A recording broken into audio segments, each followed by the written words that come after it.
Para comenzar un poquito a hablar de lo que son las ureas protegidas en la zona del sudeste de la provincia de Buenos Aires y las experiencias que hay en esa zona.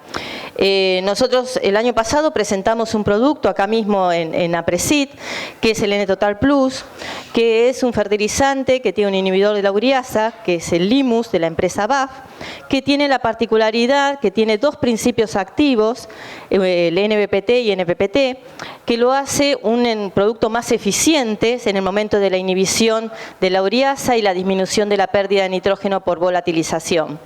A su vez, este producto, con estos dos principios activos, mejora también la estabilidad del producto final, lo que hace un producto que se pueda almacenar por más de 9 meses. Nosotros hicimos ensayos en los cuales comprobamos en lo mismo.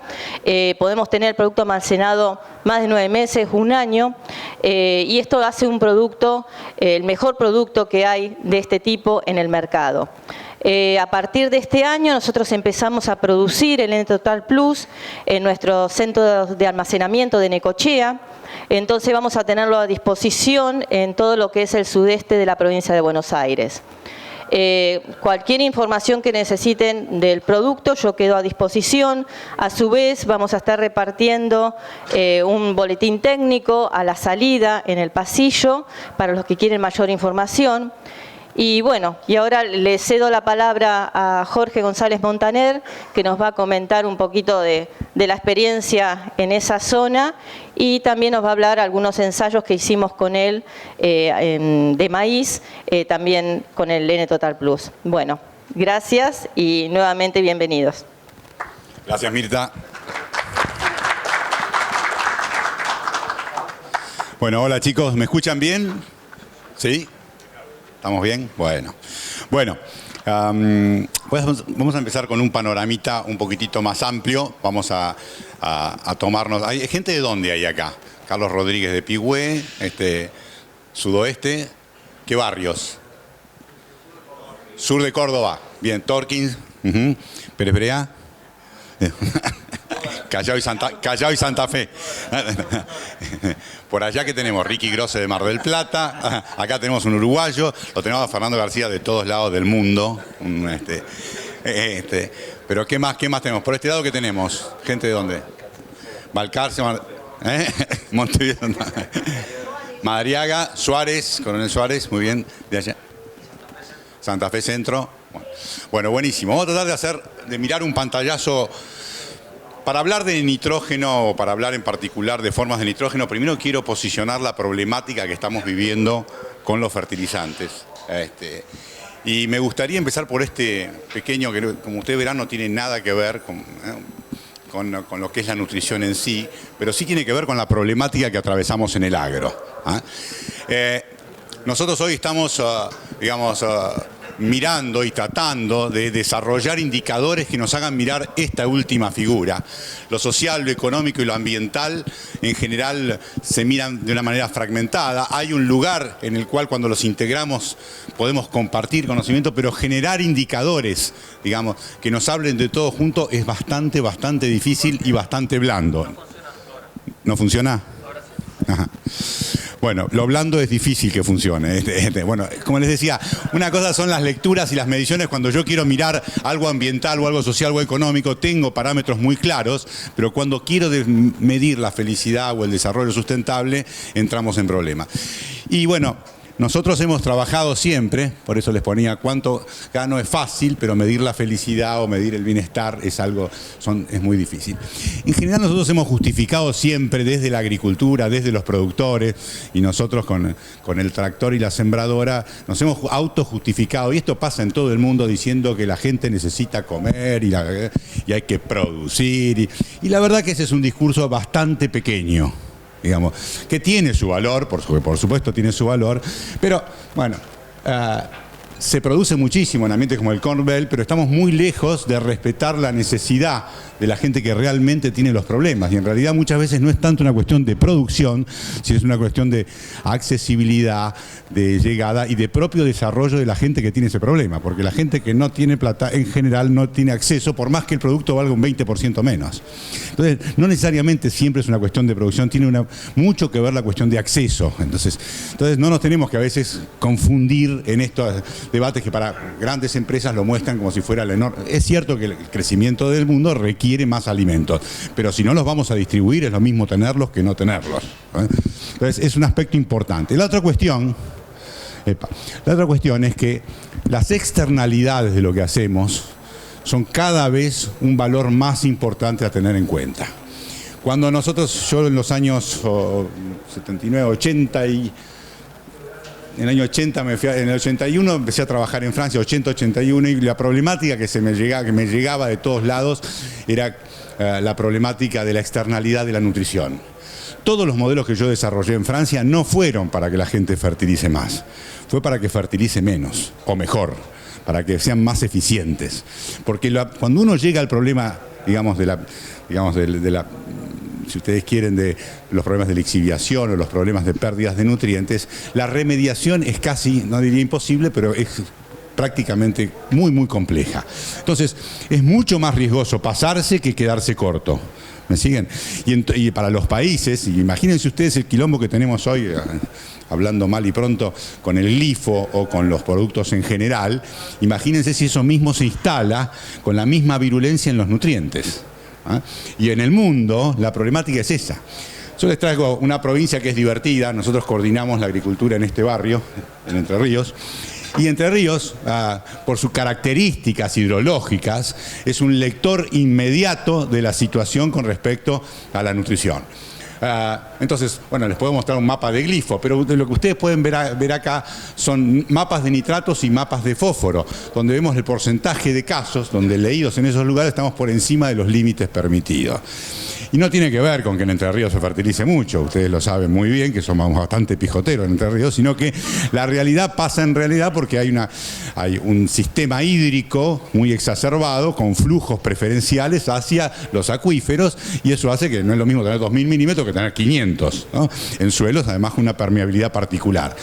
Pero eso pone en evidencia, imagínense si a eso además ustedes le agregan una capa muy fuerte de agresividad, ya sea por porcinos, ya sea por residuos de animales, ya sea por fertilizaciones excedentarias, llegaríamos a situaciones muy complejas. De hecho, cuando cruzamos el charco y nos vamos a Uruguay, ya en Uruguay tienen bolonquis muy significativos con respecto a la fertilización fosforada y la problemática de la eutrofización.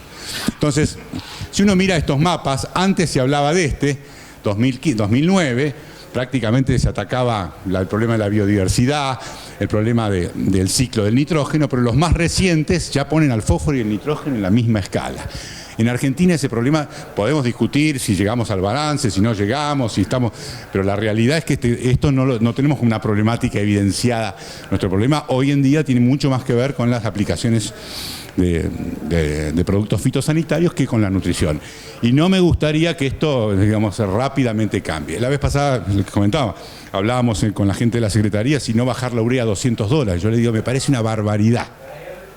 Vamos a aumentar la producción, pero vamos a generar una condición peligrosísima de la cual después es muy difícil volver. Me decís una urea de 300, ok, pero de 200, peligrosísima. O sea, la gente tiene que sentir de alguna manera, porque si no dejas usar método de diagnóstico, dale que va. Y eso es un riesgo enorme, ¿no? Lo que va al acuífero no vuelve. Bueno, entonces, simplemente para decir que todo lo que hacemos con respecto, desgraciadamente ahora el IMNI desapareció y pobre Fernando tiene que remarla en dulce de leche y laburar solo para hacer docencia en estos temas, pero la verdad es que es una pena, que no puede haber una agencia ambiental también respecto a la nutrición para que podamos trabajar juntos en estos temas. Muy bueno, Ale. Seguí siendo el mejor. Bueno, algunas evidencias de que el sistema se está degradando. Y ya que hay gente del sudoeste, Carlitos Rodríguez y compañía, les muestro los datos de nuestros ensayos del sudoeste, donde lo que nos muestran es que estas son las respuestas desde el año 2000 a nitrógeno, desde el año 2004 hasta el año 2018. Tenemos un grupo muy grande de productores, donde hacemos ensayos todos los años de nutrición. Ustedes fíjense qué curioso, ¿no? En un ambiente donde todavía la rotación es muy fuerte. O sea, no estamos hablando ni de Mar y Sierras ni de Santa Fe. Estamos hablando de lugares que todavía no hace mucho había una rotación bastante interesante. Y ustedes fíjense lo que pasó, ¿no? Las respuestas y cómo las respuestas a nitrógeno vienen en ascenso. Este año, ¿qué les parece que pudo haber pasado?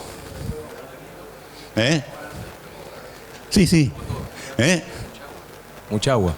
Se lavó todo, o sea, como siempre en nitrógeno la variable número 1, la historia es una cosa y la primera variable modificada es el lavado. Cuando tenés un 2012 que se llueve todo, entonces la respuesta explota, ¿no? En una zona seca, cuando pasan esas cosas, pero fíjense lo que es estoy hablando de lugares donde todavía hay una...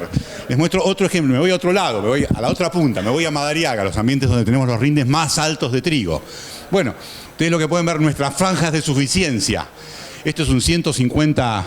Perdón, acá lo que tienen son la respuesta, este es el rendimiento con 500 de urea en franjas de suficiencia y este es con un modelo de 250 de urea que son más o menos 190 menos X. Fíjense que a pesar de que nosotros vamos a un modelo más de este tipo, porque no le apuntamos tan arriba por los riesgos que eso implica, tenemos 1000 kilos más que podríamos acceder. Esto no me pasaba hace 10 años. Hace 10 años con un modelo 140 íbamos en bote y sacábamos 8.000, 8.500 kilos. Entonces fíjense, este sistema que venimos de sistemas ganaderos también, sin embargo se vienen degradando a pesar que le vamos poniendo. Entonces, la degradación es inminente, o sea, esto es así. Ahora, el riesgo en el cual empezamos incurriendo, ustedes agarran la zona de Teodelina, la zona con unos rendimientos impresionantes, estamos hablando de modelos ya de nitrógeno que superan los 200 menos X. Estamos hablando de 240, 220, 230, para rendimientos de 8.000 kilos. Imagínense un año seco, que le tiraste todo el pichi y de repente te aflojó. ¿A dónde va a ir a parar? Bueno, entonces digo, es muy importante entonces tener en cuenta estas cosas. Pero el sistema se está degradando. Ejemplos, acá les puse un ejemplo exagerado, pero para evidenciar. Estos son ensayos nuestros en la zona de Santa Fe. Testigo y urea incorporada en soja. La soja no responde a nitrógeno, ¿no? Esto es verdurita. O sea, ¿qué es lo que pasa? Estamos en un sistema que está, lógicamente, es un antecesor maíz, pero ustedes fíjense la diferencia. Acá tenemos otro, lógicamente con dosis altas, 700 kilos de urea a la derecha, testigo a la izquierda. O sea, los sistemas empiezan a mostrar cosas que son bastante interesantes y la realidad es que la demanda en nitrógeno en estos sistemas con todo el carbono que le estamos inyectando es muy elevada. Entonces, en esto nos obliga a empezar a pensar seriamente cómo vamos a hacer para ser eficientes, no errarle y cuidar el ambiente, porque los pueblos nos van a empezar a putear por las externalidades que generemos. Y la realidad es que como asesores ustedes van a empezar a recomendar cada vez más. Esto es así porque el rendimiento lo quiere y porque los suelos van aflojando. O sea, entonces tenemos que tomar todas las precauciones para hacer que la eficiencia sea la mejor posible.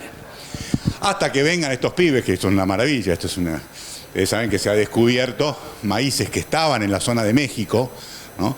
Que en sus gomas, en las gomas que secretan en las raíces adventicias, pueden fijar alrededor del 30 al 80% del nitrógeno, digamos, que necesitan. Y esto se está haciendo inbreeding, ahora se está usando esa genética para incorporar en maíces más modernos, ¿no? Pero realmente, bueno, hoy en día también, gracias a las cosas que se pueden hacer con genética y en particular, de eso vamos a hablar un poquito a la tarde, las cosas que se pueden hacer con genética, hay mucha cosa que podría aportar también desde el punto de vista de la eficiencia en la planta en sí, ¿no? Pero bueno, este es un ejemplo claro. Nosotros con Fernando debe andar por ahí, Fernando Andrade, nosotros como tesis de grado con Fer trabajamos sobre maíces mexicanos buscando Azospirillum a ver qué pasaba. Ahí nos dio todo al revés, como suele pasar. Lo que encontramos fue que los maíces mexicanos tenían menos asimbionte que lo que tenían los maíces de acá, porque los de acá tiraban más azúcares porque crecían mejor, o sea, los híbridos de esos. Pero bueno, ahora han encontrado en esas regiones maíces que en las raíces adventicias se generan mucílagos y ahí se alojan bacterias que fijan nitrógeno. Una maravilla. Bueno, mientras tanto, hasta que pasen esas cosas, vamos a ver qué va a pasar. Puse un ejemplo de estos de correndo, pero para mostrarles, podemos discutir muchísimo cuáles son los valores, pero la realidad es que ustedes fíjense que para rendimientos acá, 14, 15 mil, se proponen 300. Bueno, errale. Errale. Y la realidad es que, bueno, globalmente y en promedio no pasa esto, la gente no usa estos modelos tan altos, pero la realidad es que lentamente en muchos de los barrios estamos yendo a situaciones de intensificación muy preocupantes. Bien, yo traté acá de mostrarles, acá no se ve una miércoles, pero estos son, por ejemplo, nuestras curvas en Santa Fe para cada uno de los ambientes. Nosotros en los campos hacemos curvas de cada uno de los lotes, o por lo menos el 50 o 60% de los lotes. Lo que hacemos es tener la dosis que estamos preconizando, una por abajo y una por arriba todos los años. Y con eso construimos y vamos corrigiendo los modelos de cada uno de los campos. Entonces acá ven distintos campos de Santa Fe que tienen sus curvas. Y esas curvas además se diferencian según los ambientes en cada uno de esos barrios y las corregimos todos los años. Y ustedes me dicen, pero ¿cómo? Che, si ya trabajaron tanto, sí, trabajamos tanto, pero cada vez, digamos, aparecen nuevas variantes o encontramos ambientes particulares que tienen otra forma de curva de respuesta. Y la verdad, desde el punto de vista de los números, es muy interesante tener ajustado eso. Después podemos, por supuesto, situaciones con napa, sin napa, años secos, años húmedos, todo eso lo podemos modelizar, pero una vez que tenemos todo ese conocimiento para estimar una demanda, tenemos que buscar indicadores que pueden ser el SPAD, que puede ser nitratos en planta, franjas de suficiencia, que nos permitan ajustar un poquitito ese riesgo de mineralización más menos, lavado más menos, de nitrificación más menos, ¿no? Entonces, bueno, lo que quiero insistir es que en la medida que nosotros estemos usando dosis más altas, vamos a tener que ir a más fraccionamiento y a mejores controles, porque si le digamos, imagínense que a vos no te llueve y te pase que esas situaciones te puedan provocar situaciones realmente preocupantes. Bien. Este es un ejemplo francés de lo que están haciendo los chicos allá en Arvalís, comparando un balance nitrogenado normal, chacarero, digamos, rendimiento, menos mineralización, que sería, esto sería la curvita rosa, y la negra sería ese mismo, pero agregándole FarmStar. FarmStar es una plataforma, digamos, que tiene satelital, entre el Estado y los organismos profesionales, que permite estimar de alguna manera los aportes tardíos. Básicamente mide NDVI y una parte NDVI y otro poquito clorofila a través de un indicador que tiene algunas fracciones distintas a las que estamos acostumbrados a medir nosotros. Con un modelo de inversión logran tener un indicador de N interesante. Entonces, bueno, con eso, ustedes fíjense que, bueno, en general logran tener por lo menos un 58% de acierto a la dosis más precisa, mejorando la situación de un modelo, digamos, solamente previsional, ¿no? Y bueno, esto es lo que tenemos que tratar de lograr en la medida que vayamos yendo hacia modelos cada vez más intensivos. Otro de los aspectos muy importantes para poder calibrar es, acá les muestro, de esto hay una biblioteca entera que hemos armado junto con el grupo Las Rosas. Lo que están viendo acá nosotros lo que hacíamos era mover rastrojos. O sea, sacábamos rastrojos de lotes que veníamos fertilizando de manera importante durante el tiempo, sacábamos todo el rastrojo y se lo poníamos a otro lote. Y agarrábamos el que fertilizábamos menos, sacábamos el rastrojo y se lo poníamos a otro lote. Le sacaba, más o menos sería como cambiarle la peluca. ¿A vos te suena? Bueno, ¿cuál es el objetivo ahí? Es ver qué impacto tiene ese manejo, qué señal hay en esa cobertura y qué genera sobre el cultivo. Y acá lo que están viendo es, por ejemplo, llevadas dos coberturas, siempre el volumen de cobertura, pesábamos la cobertura que llevaban, siempre la misma cantidad. Entonces llevábamos 6.000, 8.000 kilos de cobertura y agarrábamos, la sacábamos de los experimentos y la poníamos en otro lote, arriba una cobertura y al lado otra cobertura. ¿Me siguen? Para ver qué impacto tenía la calidad de ese rastrojo. Bueno, por supuesto había calidades de rastrojo que venían con historia de más fertilización, que tenían un C sur N distinto de las que venían más duras, que venían con menos nutrición. Las que tenían C sur N más bajo, porque venían más fertilizadas, explotaban más y generaban este tipo de cosas. Entonces, esto es solamente el impacto de la misma cobertura, pero una cobertura que venía menos fertilizada y daba esto, y esto es lo que daba la cobertura más fertilizada. Entonces, y sin haber medido raíces, o sea, las raíces no las teníamos en cuenta porque era solamente movimiento de cobertura. Entonces, lo que les quiero mostrar, miren la información, cuando vos vayas a hacer un análisis de suelo, ¿esto lo captás? No. No, o sea, vos captás pero te estás perdiendo la información de la peluca. Que puede tener un impacto muy importante, sobre todo en nutrientes como el nitrógeno o el azufre, que tienen un altísimo reciclado. Bueno, entonces digo, Por eso insisto en que los modelos generales, donde solamente tenemos parámetros de suelo, tienen una validez, porque son muy buenos, pero tienen también un cierto grado de incertidumbre que sería bueno acompañarlos. Bien, esto es para mostrarles los impactos de la residualidad. Esto es Magnolia, 3 campos de Santa Fe, y ustedes están viendo las respuestas promedio eran de 956 kilos, por ejemplo, azufre. En los sistemas residuales, el 40, o sea, un azufre hecho sobre un trigo, teníamos, comparada con la respuesta que tenía el maíz a la aplicación directa al maíz, era el 50% del efecto residual. ¿Sí?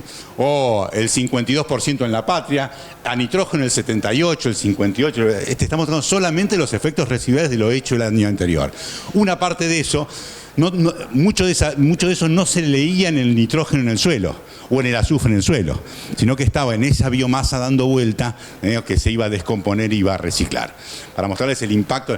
Por eso cuando vos caes en un campo que viene siendo bien manejado, te va distinto que cuando caes en uno que viene pijoteando. No solamente porque tiene 2 ppm más de fósforo, sino también porque tiene una biomasa que, digamos, de rastrojos que tiene una dinámica distinta. Bien, bueno, por supuesto que podemos escribir un balance nitrogenado, pero es una etapa, digamos, donde, y acá podemos hacer muchas cosas, podemos intentar, estos son datos medidos de nitrógeno absorbido, etcétera, en los lotes sin respuesta, con respuesta, cuáles son los parámetros, etcétera.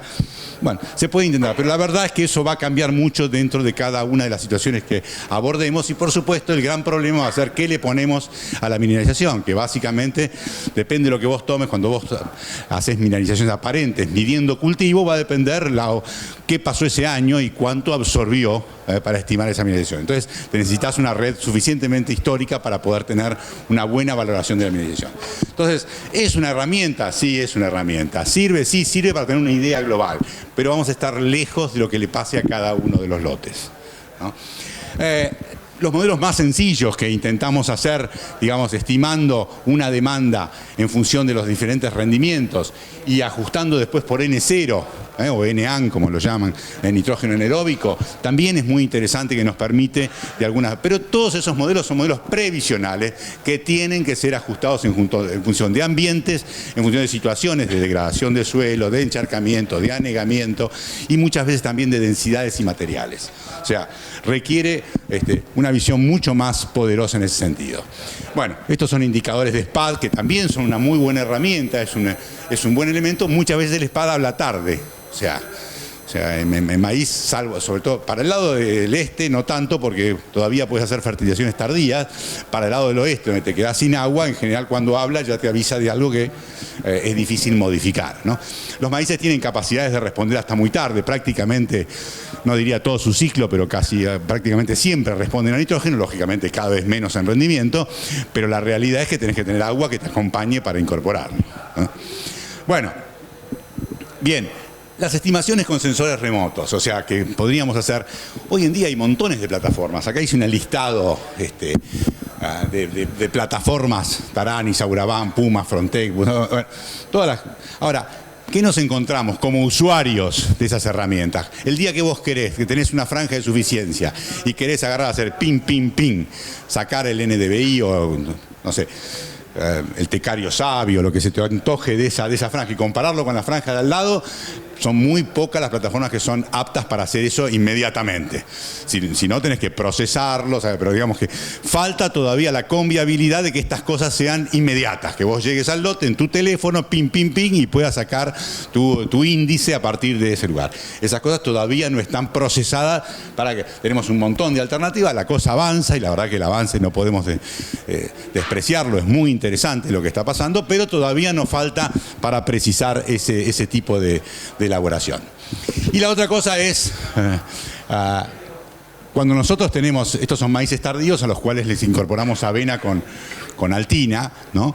Que tiene varias funciones. ¿Cuál sería una función, hablando de la pavada que estamos hablando ahora, interesante de esa avena que tenemos ahí? Exactamente, pensando en las externalidades. Por supuesto que normalmente lo hacemos eso por el tema de malezas y para evitar, pero la captura de nitrógeno sería una herramienta. En la medida que nosotros vayamos a sistemas más intensivos y tengamos riesgo de que nos quede, sería muy interesante recapturar ese nitrógeno, y probablemente las legislaciones tendrían que ir en ese sentido, ¿no? A obligarnos a nosotros a que no generemos externalidades y a recuperar lo que perdamos, ¿no? Entonces, estas son herramientas muy interesantes para poder evitar ese ciclado. Bueno, los muestreos por ambiente y la variabilidad. Acá yo hago un punto que me parece muy importante sobre el cual tenemos que mejorar. Pasa muy frecuentemente. Los agricultores somos, en realidad, a mí no, cuando lo dicen me enojo, pero si lo digo yo está bien. O sea, somos pijoteros, o sea, pero tenemos razones para hacerlo. Y en general cuando viene el pibe que va a muestrear, vos le decís, no, antes me muestrabas el lote, ahora lo vamos a dividir en 5 partes. Tenemos A, A1, B, B1, B2T, B2C. Entonces el flaco te dice, bueno, eso te va a salir lo mismo que 5 lotes. Ah, no, pará, boludo. No. Entonces resulta que de las 50 pinchazos que antes hacíamos en un lote, ahora vamos a hacer 5 pinchazos en cada ambiente. Los datos van a ser una cagada. Olvídate. O sea, bueno, este es uno de los serios problemas que se enfrenta, digamos, la realidad que esos datos es mejor no tenerlos, me quedo con el promedio toda la vida. Entonces tomamos grandes decisiones sobre datos que son una porquería. Entonces hay que equilibrar muy bien esto. Y simplemente para mostrarles, estos son los típicos bandeados de fósforo que se observan como consecuencia de la... Cuando vos fertilizás en rayas, cuando el sistema tiene mucha gruesa, tenés un quilombo en el lote importante. Entonces, para lograr bajar... Estas son las muestras, por ejemplo, en un campo triguero. En un campo que hace fina sobre sina. Esto es la maravilla en la zona de Juárez. Ahí hacemos siempre, entonces estás a 20 centímetros, 15 centímetros, hace lo que quieras, mostrar como quieras, no te va a ir tan mal. O sea, más o menos tu heterogeneidad va a estar. Entonces, prácticamente, fíjense que la concentración llega un momento a los 20 números de sus muestras, a 5 centímetros, más o menos se estabiliza relativamente rápido. Digamos. También hay que pinchar, ¿no? Pero te desgasta. Ahora, cuando nosotros vamos, ahí tienen el nivel de P, promedio y el número de muestras en 12 metros lineales. Uno ve que, bueno, ya con 20 muestras más o menos estás alrededor de un valor. Ahora, perdón, esto ya cambié. Ahora me paso a un sistema en rayas. Esto es las productores que hacen maíz sobre maíz o alguna fina, pero en general, fíjense que necesitamos en 12 metros prácticamente 20 muestreos, o 25, o 30, para poder tener si no, si hubiera hecho menos, puedo tener 10 o puedo tener 17, puedo haber dicho cualquier cosa. Entonces digo, ojo con la agricultura de precisión, pero mal tomada en tema. O sea, si voy a hacer precisión, tengo que ser muy cauto con cada una de las etapas de la toma de decisión. Me hace acordar, esto es un cuentito, en el sudoeste había un productor que se llamaba Pepe Villar, y acá Carlitos se debe acordar. Pepe era un petizo, como todo petizo, y resulta que cuando vi la época que había que mostrar fósforo, estoy hablando en los años 80, había que mostrar, y venía a la reunión de CREA, y el tipo, imagínate, presidente de CREA, tenía que llegar con algún dato. Y bueno, llega a la estación de servicio yendo hacia Buenos Aires y no había hecho los análisis, no había muestreado. Entonces agarra y ve un camión que había al lado que estaba que estaba descargando tierra. Entonces se va con la bolsita de Tecnoagro, va, la carga ahí, la pone. Dice que cuando llega, lo contó en un congreso, mirá qué huevo, lo que quiere, ya tenía 80 años, ya estaba amortizado. Cuando llega al laboratorio, dice que estaba cagado hasta las patas porque se van a reconocer. Ya llegó a su reunión en CREA y dijo, tengo tantas partes, porque estaba feliz. Bueno, agricultura de precisión. Bueno, recuperar la fertilidad vía cultivos de servicio. O sea, recién marcábamos la importancia y la gran problemática que tenemos, que nuestros sistemas se están degradando por el gran consumo que les hemos generado. Y bueno, antes trabajábamos con pasturas, podemos volver a pastura, de hecho, si la carne sigue así, vamos a volver todo a pastura, pero la realidad es que hay estructuras que es muy difícil ya que participe la actividad ganadera, y los cultivos de servicio son una excelente herramienta. Me gustaría, bueno, estos mapas que los han mostrado los chicos, esto se lo fotografía a Fernando cuando lo vino a traer al curso, pero bueno, estas caídas de materia orgánica que se simulan podemos discutirlas mucho, pero bueno, con sus más y con sus menos muestran lo mismo que estoy planteando yo desde algún punto. Sin embargo, cuando nosotros vemos el impacto de los cultivos de las vicias, de los cultivos de córdoba, vemos que hay aspectos positivos. Y yo lo que observo además es que hay en los cultivos en general, lo que uno observa, por ejemplo, cuando va después a cebada, o lo que encuentra es un estado de sanidad global completamente diferente. No es solamente una nutrición. Evidentemente hay componentes de los sistemas que estamos poniendo que nos generan un estado donde participan un montón de otros factores. Entonces, punto uno, es muy interesante desde todo punto de vista y me parece que estamos haciendo una subvaluación cuando miramos, bueno, acá hay ciertas referencias de qué biomasas necesitaríamos para tener determinados servicios. En todo caso, en las preguntas después lo profundizamos. Nuestros resultados de las respuestas a nitrógeno que obtenemos después de cada uno de los tipos de biomasa obtenidos. Pero el impacto del consumo, cómo el consumo se produce en los estratos inferiores del perfil, con lo cual hay que tener mucho cuidado y censar todo para saber qué pasa, no quedarse con los primeros centímetros. Pero bueno, las diferencias que vamos encontrando según los momentos de quemado y el aporte que generan realmente son muy interesantes para manejar y para trabajar en esto. Pero cuando uno, estos son los resultados de la chacra de pergamino de Belén Agosti, donde ustedes lo que ven es que me gustaría discutir un poquitito, porque lo que se observa acá es que cuando uno mira los índices de intensificación de la rotación, y estos son diferentes cultivos de servicio que se incorporaron con distinto tiempo, me siguen, algunos son más tiempo, menos tiempo, pero bueno, ninguno llega al 100% o alguno más o menos, pero en general es la pastura la que intercepta todo el año, ¿ok? Y bueno, sin ninguna duda, cuando uno mira esto, dice, puta, mirá todo lo que hicimos y todas las cosas que probamos y sin embargo no llegamos a... Me gustaría discutir ese concepto, porque en realidad es cierto que más carbono probablemente que la pastura no. Ahora, ¿quién dice que necesitamos ese nivel de... ¿Quién dice que necesitamos ese nivel de carbono? O sea, cada nivel, primero, ¿quién hace esta raya? Esta raya, el que la hizo es Gardel, o sea, esta raya, lógicamente, en algún lugar la haces, pero ¿quién hace la raya de cuál es la demanda de carbono de cada uno de los servicios, de los sistemas? ¿Me siguen? O sea, ¿cuánto carbono necesito en Santa Fe? Para mí necesito 4 toneladas. Para todos nuestros trabajos hechos en la zona de... En el sur, ¿cuánto necesito? Más o menos 3 toneladas.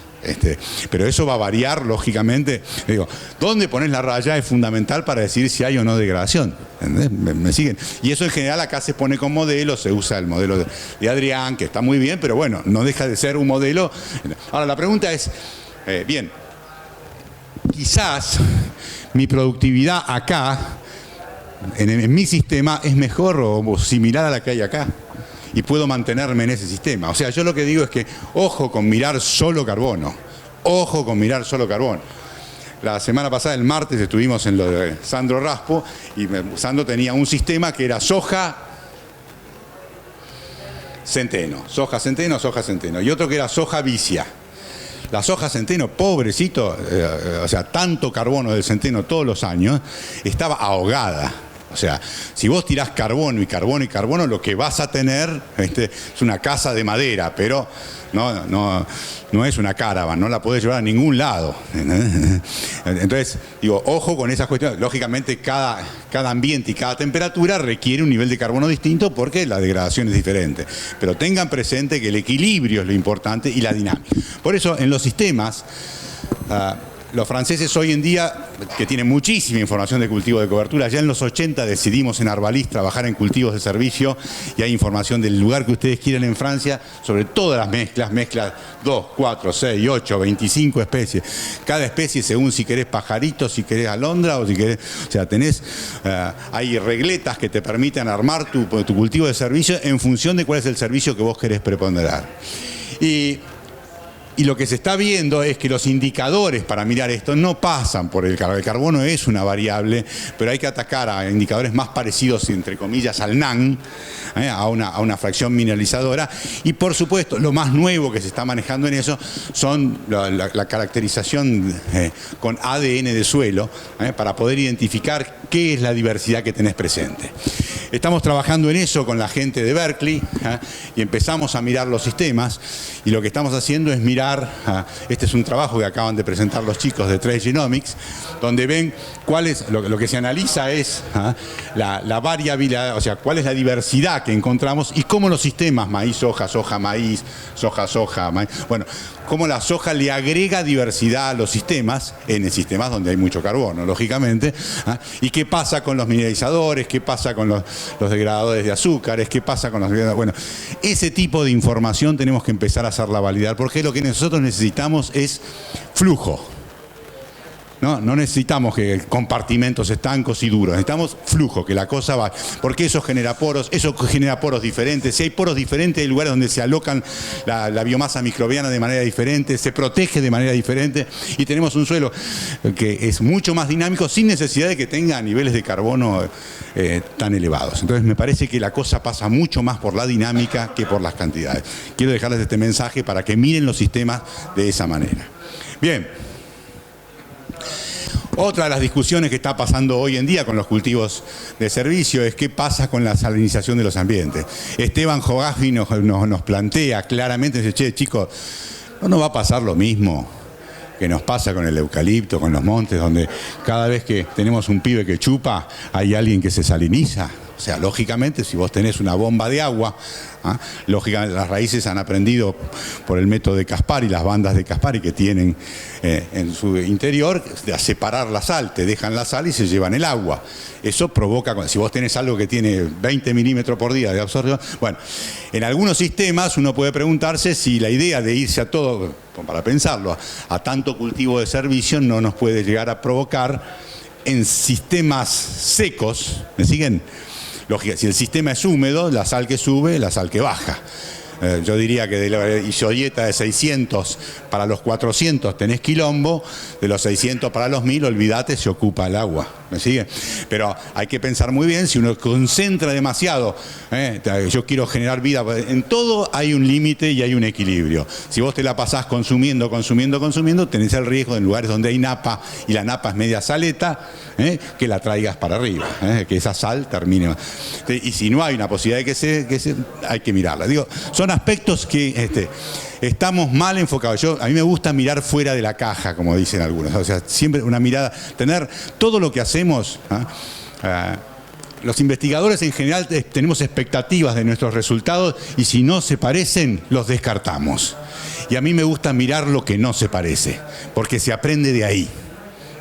Se aprende ahí. Es muy importante mantener miradas laterales a lo que hacemos, porque así como nos fuimos a la mierda, entre comillas, usando glifo, porque fuimos un sistema que nos seteamos todos y todos hicimos lo mismo, nos puede pasar con cualquiera de la toma de decisiones, aunque parezca la mejor. Un día te diste cuenta que ahora resulta que las vacas son malas, cuando era lo mejor, ahora resulta que las vacas se mierda el ambiente. Bueno, en todo hay que mantenerse. Cuando yo llego a Francia y me discuto con los franceses, me dicen, ustedes son los responsables de la polución en el mundo y acá en Europa. Y yo digo, no me joda. ¿Por qué? Y porque exportan soja. ¿Y qué la compran ustedes? Sí, no, pero esa soja viene acá, la comen los chanchos, tenemos nuestros residuos, y eso es lo que genera la polución en todo. Le digo, bárbaro. Bueno, ese tipo de lógicas existe y bueno, cada uno defiende desde su lugar. Entonces me parece muy importante estar siempre pensando en la mirada global, incorporando la mirada de otros. Nosotros generalmente tenemos la particularidad de estar entre nosotros, de compartir entre nosotros, discutir entre nosotros, y después resulta que llegan los veganos, y los miramos como, esto pelotudo.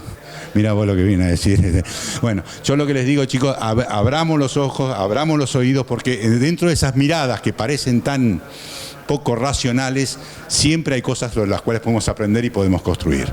Y si no construimos con ellos, ellos van a construir sin nosotros. Porque nosotros somos una parte muy pequeña del sistema y mucho menos de los que votamos. Esto ya pasó en Europa. Les cuento fácilmente, lo que pasó fue que, claro, los partidos verdes no crecieron. Pero hoy, todo lo que decían los partidos verdes, lo manejan los partidos, el resto de los partidos. O sea, incorporaron todas esas variables dentro de los partidos. Entonces, adelantémonos, escuchemos y veamos qué podemos adaptar. No confrontemos, porque el que se enoja, pierde. Bueno, vamos a ver ahora la eficiencia de fertilizantes. Este es un ejemplo del fósforo. que también es otro problema. Nosotros vamos a ir a tirar lo que piden los balances, está bueno en determinadas situaciones, pero también sabemos de que el fósforo se termina moviendo con partículas y que si vamos arriba de 20 ppm está mucho más suelto que agarrado y que puede generar... Ahora, cuando uno mira algunas fuentes, digamos, y algunas localizaciones del fósforo que tienen una eficiencia 3 veces mejor, por supuesto que en los balances son un desastre porque el cultivo es muy eficiente usándola. La pregunta es por qué no podemos empezar a utilizar también estas herramientas para poder bajar en los lugares donde la demanda es muy alta. Entonces, bueno, hay posibilidades de fuentes muy eficientes como son los casos de los líquidos, como son los casos de todo lo que sea formulado en envase chiquitito, para algo no móvil es fantástico. Y sobre todo incorporado cerca de la raíz. Hay un uso fantástico. De esto mismo lo pueden ver con respecto al zinc. Cuando uno piensa en el zinc, yo tiro zinc por arriba, pero cuando tiro zinc puesto al lado de un fósforo y al lado de la raíz, la planta se divierte mucho más y es mucho más eficiente y puede usar dosis más pequeñas. Entonces, hay mucho para hacer en lo que es tecnología de fertilización. Estos son, por ejemplo, ensayos de este año en maíz acá en Santa Fe, donde todo tiene fósforo de base, pero acá agregamos un fertilizante microgranulado con zinc. Fíjense las respuestas, 700 kilos promedio en un montón de situaciones, simplemente por estar en el lugar que corresponde. Bueno, vamos ahora al nitrógeno. Como este es un cuadro muy conocido por todos, o sea, ustedes saben que la urea vamos a tener la ureasa que se va a ocupar de degradarla, de producir ese amonio, y acá va a actuar este famoso inhibidor de la urea que nos va a generar una degradación más lenta. A nosotros nos pareció muy interesante trabajar sobre estos aspectos porque gran parte de la producción hoy de maíz, por ejemplo, se ejecuta por lo menos un 30-40 en maíces tardíos, en maíces que van a vivir en una etapa de temperaturas altas. Ahora, ¿son solamente las temperaturas las que provocan este tema de la volatilización? Vamos a ver un poquito de resultados. En el mundo, están apareciendo una cantidad de aditivos para nitrógeno que es una cosa, como el tema ambiental es muy grave, entonces están apareciendo una cantidad desde cubiertas con azufre. Bueno, si ustedes van, por ejemplo, a Brasil, donde tienen montones de milímetros y una temperatura muy alta, se usan, yo he traído muchos fertilizantes brasileños con capas muy grandes, también para probar en trigo, en maíz, etcétera, pero bueno, los tirás y acá no se degradan ni en pedo, porque claro, ellos tienen mucho más temperatura y mucho más agua, entonces funcionan bien en esas condiciones. Podría servir un año muy húmedo, en uno muy lavador, pero bueno. Ya les quiero decir, cada país está desarrollando para cada uno de los ambientes los fertilizantes que se adecúan a la condición de pérdidas, ¿no? Entonces ahí hay mucho por hacer. Los franceses trabajan muchísimo, sobre todo por la cuestión ambiental, porque vos tenés que llevar tus papeles de lo que haces a la Comunidad Europea para que te deje fertilizar y para que te pague los $200 o lo que sea, según la zona que estés, de restituciones por hectárea. O sea que en realidad básicamente es una demanda muy fuerte ambiental para que vos tengas la contrapartida. Entonces, incluso con diferencias de 1 o 2%, ya lo adoptan igual, porque tienen impactos ambientales significativos. Bueno, acá tienen ureas enrobadas, fertilizantes protegidos, o sea, una cantidad enorme de matrices que permiten mejores comportamientos. Y les quiero mostrar algo que a mí me llama mucho la atención y lo quería compartir con ustedes. Esto es amonitrato, o sea, nitrato de amonio, solución nitrogenada, que para ellos es mezcla de urea con nitrato de amonio. Perdón, esto es urea, esto es solución nitrogenada más NBPT y esto es urea más NBPT. Y acá están viendo los niveles de volatilización que estamos encontrando en esas diferencias. Siempre me llamó la atención los datos que, por supuesto que vamos a ver que los suelos calcáreos pasa una cosa, que los no, pero en general es muy curioso que en ambientes como el francés, que está por lo menos 2 grados abajo del nuestro, tengan las pérdidas que estamos observando. ¿Me siguen? En realidad la escala está un poquito agrandada, pero le dan significancia a diferencias muy pequeñas en este aspecto. Estos son ejemplos, estos son otros, ¿no?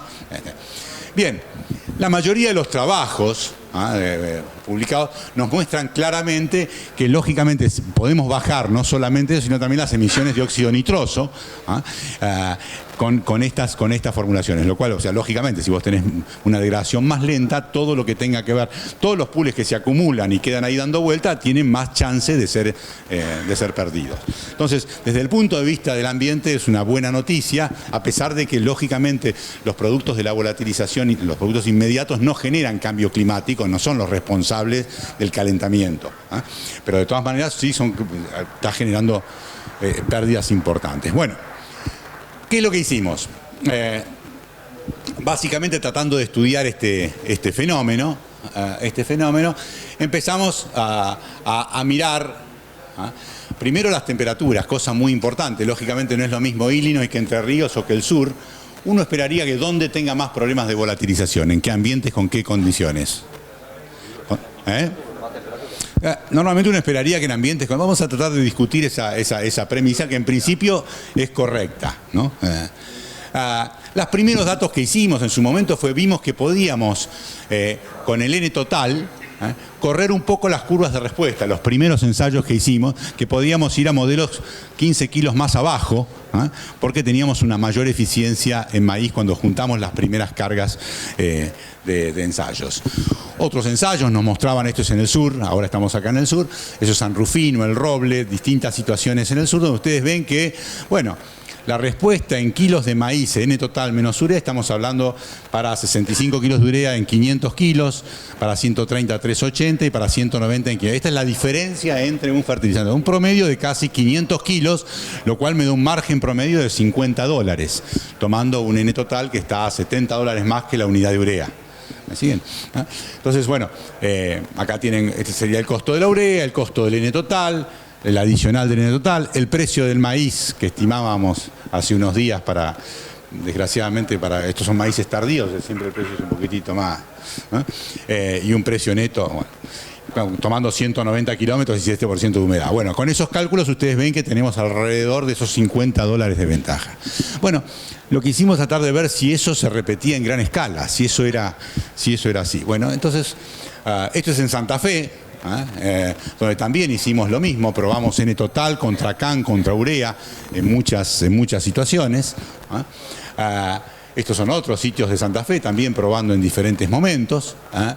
Y esto es en el oeste, también donde probamos las diferencias entre N total con rendimientos muy altos. Y esta es la red que armamos desde 2015, 2016 y 2017 en todo el sur. Ustedes fíjense qué llamativo, ¿no? Ahí tienen dosis de 0, 30, 60 y 90 de nitrógeno, con ambientes regados, como puede ser los nogales, el primero de arriba, y todos ambientes de secano. Controlada es la urea con NPBT, o sea, el N total, con las dos moléculas que recién presentaban. Bueno, ¿y qué es lo que observamos en definitiva, que me parece realmente bueno? Ahí tienen lo que, en la última columna tienen la diferencia. Y fíjense, en todos esos ensayos, incluso en los ensayos con riego, lógicamente esos riegos no fue el día después de la aplicación, ¿no? Estamos hablando de 750 kilos, 460, 319, 640, 257, 99, 254, 392. Este es un cultivo de segunda, ¿no? O sea, y cuando miramos en margen, para 30 kilos tenemos un margen de $22, para aplicaciones de 60 kilos de 28 y para 90 kilos un margen de $77. Pero ustedes ven que realmente los números son muy interesantes. Bueno, tratamos de ver esto relacionado, ahora sí, esto es la respuesta urea común. No. Usás la misma cantidad de N de unidades de uno y otro. Urea convencional y la urea con el protector. O sea, la cantidad es exactamente la misma. Perdón, entonces les decía, fíjense, en este gráfico lo que estamos poniendo acá es la respuesta a la urea común, y acá tenemos la diferencia de respuesta tomando dosis promedio de 60 de N, y ustedes fíjense que lógico, cuando las respuestas a urea son más altas, más alta aún es la respuesta al NPBT o al N total. Y prácticamente estamos hablando un 35% más de respuesta, estamos obteniendo con esa fuente. Realmente es muy, muy interesante en realidad. Ahora, Me pareció interesante ver qué pasaba con esta discusión de la temperatura, ¿no? La primera cosa que tratamos de ver tenía que ver con los rendimientos. Fíjense que cuando ponemos rendimientos de 12.000 kilos, lógicamente en estos valores acá vamos a tener una necesidad de nitrógeno más importante y lógicamente la respuesta va a ser mayor porque si el fertilizante es más eficiente se va a expresar mejor y las menores respuestas las vamos a tener en rendimientos más bajos, ¿no? La tendencia es... Pero el eje que más me divierte es este. Acá es fecha de aplicación, o sea... ¿Me siguen? Fecha de aplicación. Nuestros ensayos muestran que prácticamente, si vamos a aplicar, esto es en el sur y en el norte. Bueno, norte llamo yo lo que es Santa Fe y sur lo que es Mar y Sierra, para que les quede claro. Entonces, los ensayos de oeste o norte tenemos esta tendencia y cuando vamos a los ensayos en el sur vemos esta tendencia, ¿no? Pero en todo caso son prácticamente todos partícipes de una misma tendencia, digamos, en las aplicaciones más tardías, que son más a partir de fin de diciembre en adelante, las respuestas empiezan a ser muy importantes de esta práctica. Cuando esto lo transformamos en temperatura, a este eje lo transformamos en temperatura, ¿qué encontramos? Y que curiosamente en el sur prácticamente es una lineal. O sea, si vos pasás de 20 grados de temperatura media 4 días post aplicación, ¿no? Acá estamos tomando esa temperatura, 4 días, los de los 4 días que siguen a la aplicación. Si pasás de los 20 grados, tenés una respuesta, esta es la respuesta relativa. Fíjense cómo la respuesta prácticamente es una lineal, ¿no? Y ahí me genera alguna pregunta. Fíjense que en el norte tengo más aleatoriedad en esa siempre aplicación super. Sí, lógico, no, si la enterrás, ya está, sacaste todos los kilómetros encima, salvo que la tenés que pagar. Pero bueno, lo importante de lo que me hace sospechar esto es que probablemente en este fenómeno de volatilización estén jugando no solamente la temperatura, sino también el nivel de carbono que hay arriba. O sea, en la medida que nosotros en el sur tenemos mucho más residuo dando vuelta y jodiendo, por decirlo en otras palabras, ¿no? Eso hace que la capa límite que tenga riesgos de volatilización sea mucho mayor, queda suspendida ahí en un colchoncito que no le divierte, mientras cuando vos ya la tenés más en contacto con el sistema, la cosa es menos grave. Pero bueno, requeriría confrontar más resultados norte y sur, que es lo que estamos haciendo, pero la verdad que en el sur los resultados son impresionantes del impacto de esta tecnología. Bueno, acá voy cerrando y escucho las preguntas. Así que ábranse a preguntar lo que tengan ganas o intercambiar las opiniones que tengan ganas, porque creo que vale la pena que aprovechemos este espacio. Dale. En este último experimento, ensayo, comparando norte contra sur, porque son zonas ecológicamente totalmente diferentes, ecofisiológicos. Sí, los pHs no son muy distintos porque ninguno de esos suelos, son todos pHs que van entre cercanos a 6, o sea, rondando esos valores. No tengo ni suelos con pH muy ácido, ni suelos con pH tirando más a alcalino, ¿no? Sí.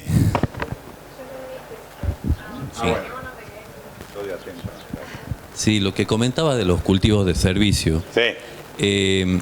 Si vos considerás, yo te hablo allá del norte del país, Tucumán y Salta, que instalamos los cultivos de servicio, por supuesto en el invierno, y consumimos la misma cantidad de agua que se pierde si no lo haces.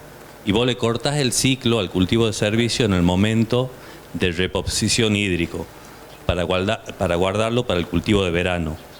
Por lo que decías de los problemas que pueden haber de salinidad, donde haya napas y donde... Si vos lo manejás de esa forma, ¿lo mismo considerás que podés llegar a tener problemas? En realidad lo que tiré es más una idea que habría que mantener, que observar. O sea, yo la recomendación que les hago es que empiecen a medir para saber si las sales suben o no suben y se concentran o no se concentran. Lógicamente, lo que digo es que el contexto teórico nos dice que si no hay una recarga hídrica importante, tenés el riesgo de que esa sal tienda a subir. Por supuesto que si vos tenés un periodo de recarga interesante que podés aprovechar, que te labure lixiviando, no vas a tener problema. Pero bueno, habría que tener muy en cuenta eso. Gracias. No, de nada.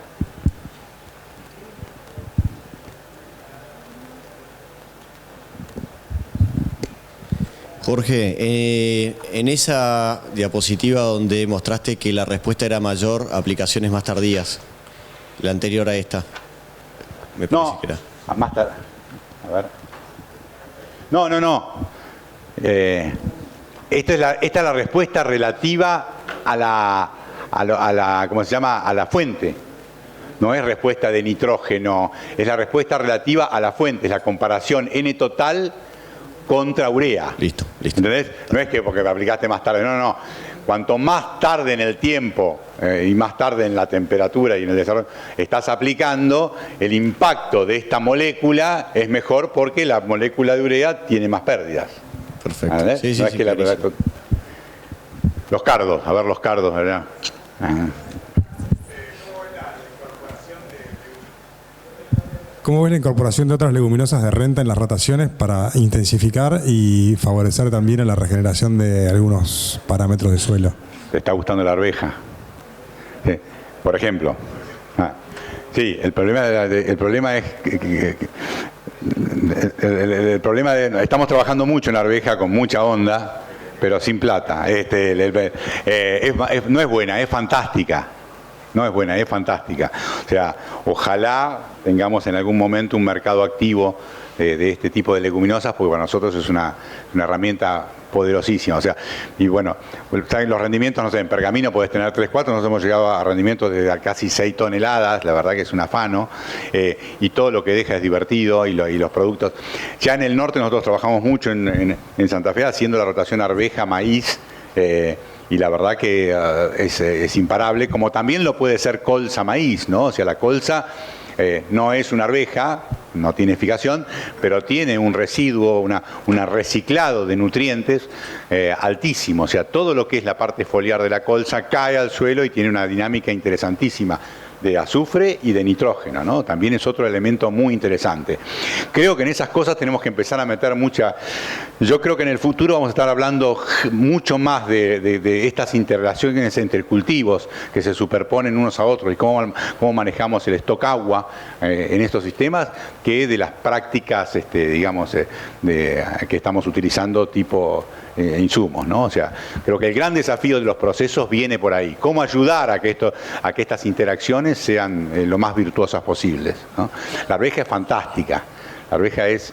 yo estoy enamorado. A veces pensamos en el grupo de Mar del Plata, ahí con la banda de Lobería, tenemos ganas de armar feedlots, donde hagamos maíz, con toda la dificultad que tiene hacer maíz tardío allá, pero producir arveja para feedlot y producir maíz en un sitio confinado y hacer esa rotación pim pam pum, y la cantidad de biomasa que producís y de cantidad de proteína que producís es espectacular, ¿no? Si no, además no la tenés que vender, no la tenés que sacar a ningún lado, porque este problema de que la arveja valga $150.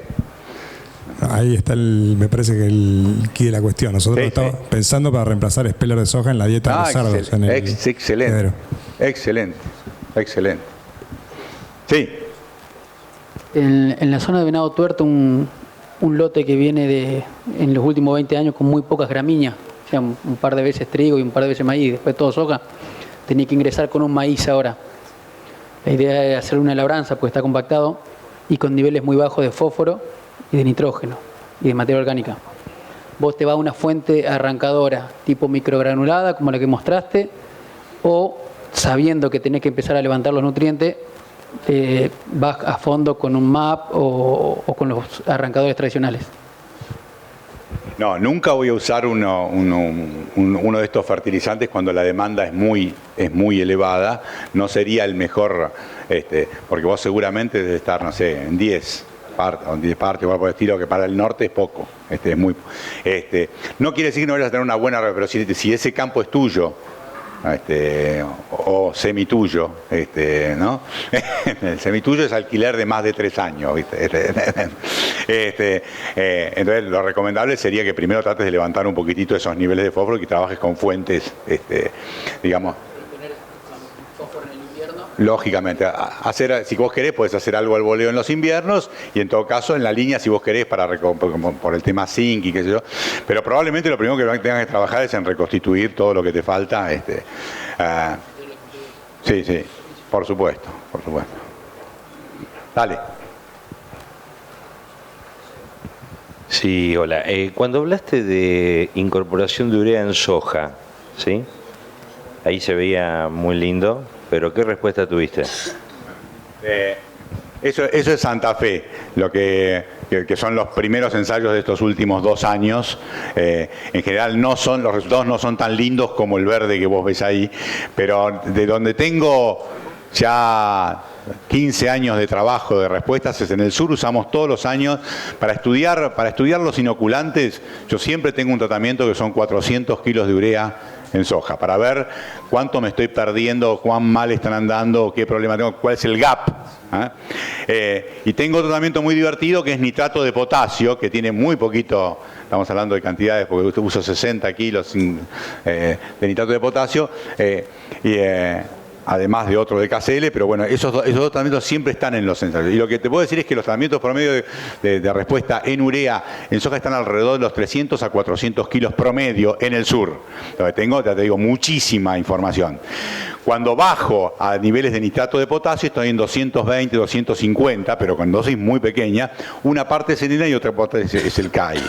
Pero es una fuente muy divertida y muy interesante. Lo que digo es que si el sistema es muy carbonudo, incluso para hacer soja necesitas nitrógeno.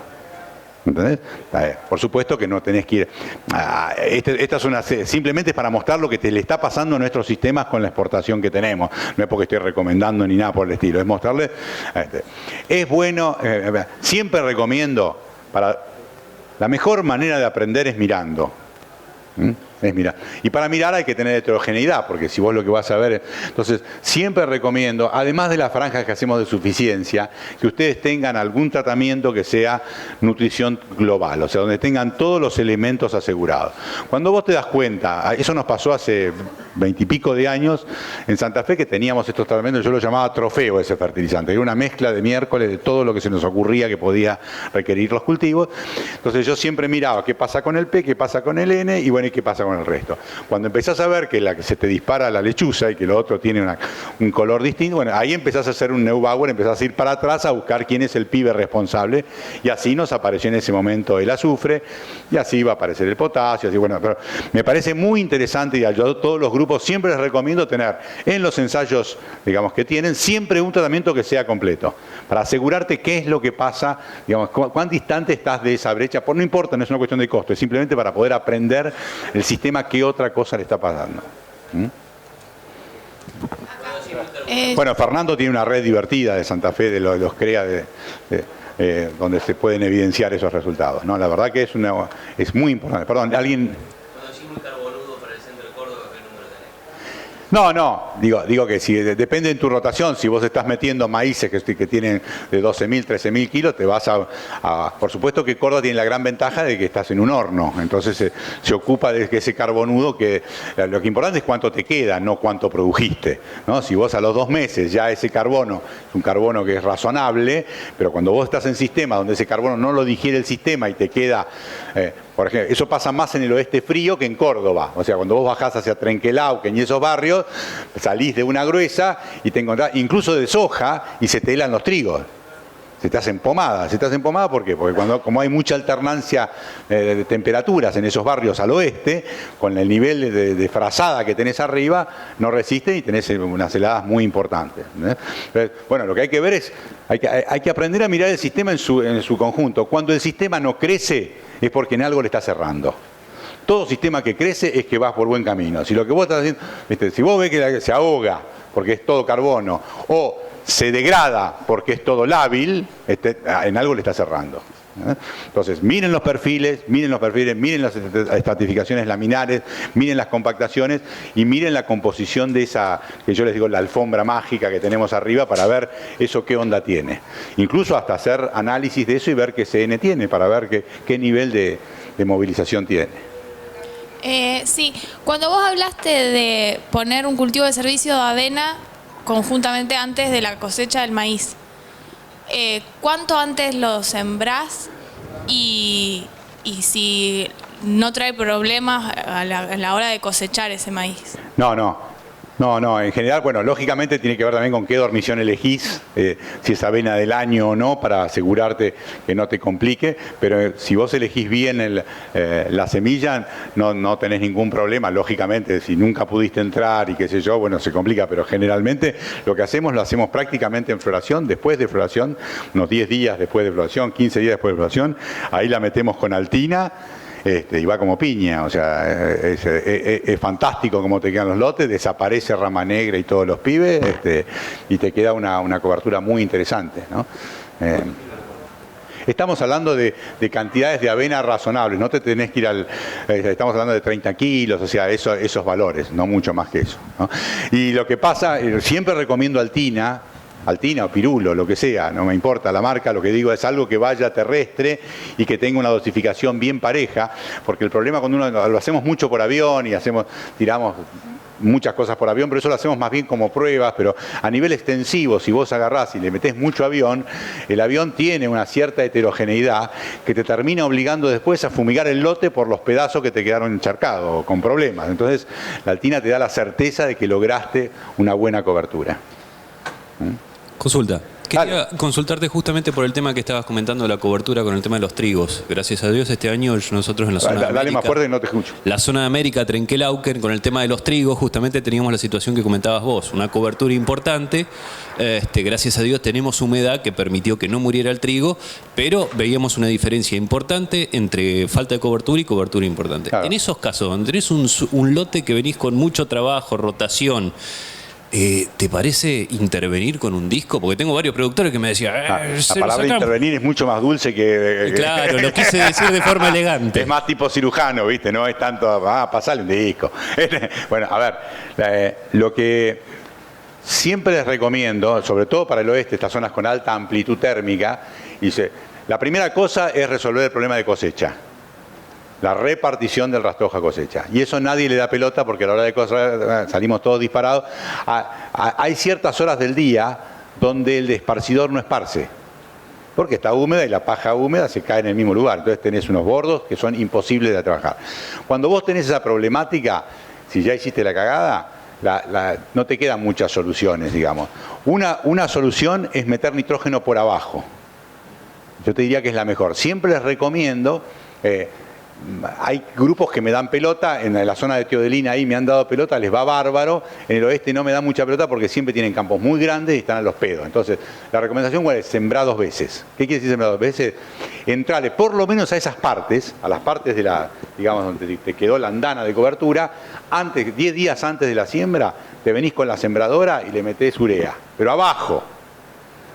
Y le metés urea abajo. Eso va a hacer 2 cosas. Primero va a hacer desaparecer más la cobertura ahí, la va a meter contra el piso, la va a atornillar, y cuando siembres no vas a tener los problemas de cámara de aire que te genera tener toda esa cobertura, porque la cámara de aire lo que hace es que las raíces queden mirando el cielo, no en contacto con la tierra, y cuando hay cambio térmico, pum, se helan. Entonces lo que lográs con eso. Y segundo, metés el nitrógeno por abajo de la paja, que es el secreto más maravilloso que hay. Cuando vos la tirás en superficie, ¿qué pasa? Te la agarran todos los pibes que están pidiendo por favor que le tiren una lechuga y te inmovilizan ese nitrógeno. Y entonces vos ese nitrógeno no lo ves más. Entonces lo que haces al ponerlo por debajo es evitar toda esa celulosa que está dando vuelta ahí, que puede inmovilizar, que puede ser energía que va a ser utilizada por las bacterias, lo pones por abajo y tu eficiencia va a ser completamente distinta. Entonces, la solución que a mí se me ocurre principal es, primero, resolver cosechadora, y segundo, esas zonas, hacer una siembra anterior de nitrógeno. Sí, pero en estos casos digo lotes que vienen con, o sea, no por error de cosecha, sino que vos ves rotación tras rotación, maíz sobre trigo, viste, bien gordito. Ajá. Y tuve la mala suerte que había quedado un par de huellas, las disqué, donde quedó disqueado el trigo, una belleza, y el otro, viste, entonces, mirá lo que... Claro, los testigos son peligrosos. No, me parece que lo que te está pasando es que vos estás demasiado carbonudo, tenés que ir a meterle algún sojín. Tenés que hacer una pasada por un sojín, un girasolín, que se ocupan de adelgazarte, te sacan unos kilos. O sea, necesitas... Jorge, nos dieron tiempo. ¿Tenés una más? Una. Con respecto a... Yo hago algo que no está del todo bien. Si fuera por pecado, hacemos una lista, boludo. Exactamente. ¿O no, García? La prueba es, siempre tomamos nitrógeno, para la zona de Lincoln. Sí. 180 menos X. ¿Hablando de maíz o de trigo? Trigo. Después lo repartimos en 3 etapas, la fertilización. Nos ha ido bien, nos ha mejorado rendimiento y calidad, La pregunta ahora sería sobre maíz. La idea era hacer lo mismo y hay algún dato que se habla de tirar algo de nitrógeno en estado reproductivo. ¿Tenés algo sobre ese tema? Sí, en realidad, o sea, como yo te decía recién, si vas a tirar algo en reproductivo tiene que ser poco, porque se supone que si lo estás tirando porque falta. Está bueno meter algo en reproductivo cuando estamos hablando de rendimientos de arriba de 12 lucas. Para rendimiento de abajo de 12 lucas no te calentés, porque en general la demanda esa la podés recubrir con lo que estás aplicando a. O sea, si vos estás buscando modelos muy intensivos donde estás apuntando a eso, yo no lo veo como una práctica que sea consistente y segura para la mayoría de las situaciones. Es una práctica muy puntual que tiene sentido, pero tiene sentido para modelos muy particulares.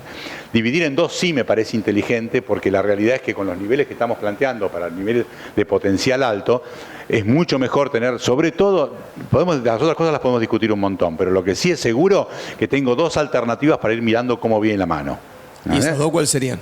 Estamos hablando de un B4 y un B8, o estamos hablando de un B3 o un B, o sea, algo temprano y algo prácticamente B8. O sea, donde vos puedas administrar y decir, puta, a ver, mira, la verdad que se clavó el clima y lo que decían que iba a ser un niño, ahora resulta que es una niña, y viste, entonces, y mirá cómo está mi maíz, y mirá, La otra cosa que me parece muy importante es que desgraciadamente nosotros en fertilidad los fertilólogos miramos siempre las mismas pelotudeces y somos malos para mirar el contexto. O sea, hoy los problemas generados por la heterogeneidad de los herbicidas son un parámetro. O sea, yo tendría que hacer curvas también para los sitios donde tenemos residualidad de montones de cuestiones que están dando vuelta en el sistema, desde diclosulana hasta lo que se les ocurra, que tienen que estar considerados, porque en esos lugares tenemos, si te vas a La Pampa, si te vas a montones de lugares donde vemos cosas que son muy preocupantes, y ahí también tenemos, es una variante muy fuerte que tenemos que respetar y saber cómo manejar, ¿no? Así que para darte una idea, me parece que el fraccionamiento es una herramienta poderosísima, digamos, para poder manejar, pero lo que es importante es que vos lo que tenés seguro, vos decís, bueno, a ver, yo hasta 140 menos X, sé que acá la respuesta es a morir. O sea, estoy apuntando un maíz de 10 lucas, ponele, bueno, 140 se lo voy a tirar, no sé, 2 hojas, 3 hojas, donde se te antoje, si lo puedes incorporar mejor, en fin, bueno, paro. Y después lo que vas a agregar, como apuntando al segundo escalón, estamos hablando de maíces tempranos, al segundo escalón, eso lo vas a poder ir manejándolo más con la condición ambiental, con cómo está, con una lectura de SPAD, con una lectura, digamos, que te va a ir regulando cómo se está comportando ese maíz. Y no dejen de hacer perfiles. No dejen de hacer perfiles. La gente ahora mira por arriba y mira con el SPAD y el NDVI, se cree que... No dejen de hacer perfiles. Cuando una planta está negada, las raíces te dicen todo. Te dicen todo. Y ahí vos sabés qué pasa. Si esa anoxia está siendo buena, o sea, si más o menos la respuesta va a aumentar, o si yo les dije que el lavado es la principal responsabilidad de que vos pases de una respuesta a una respuesta 3 veces más arriba. Pero ese lavado puede ser anoxia. Y esa anoxia te la dicen las raíces. Y cómo están comportándose las raíces lo podés visualizar. O sea, vuelvan a mirar los cultivos. Muchas gracias.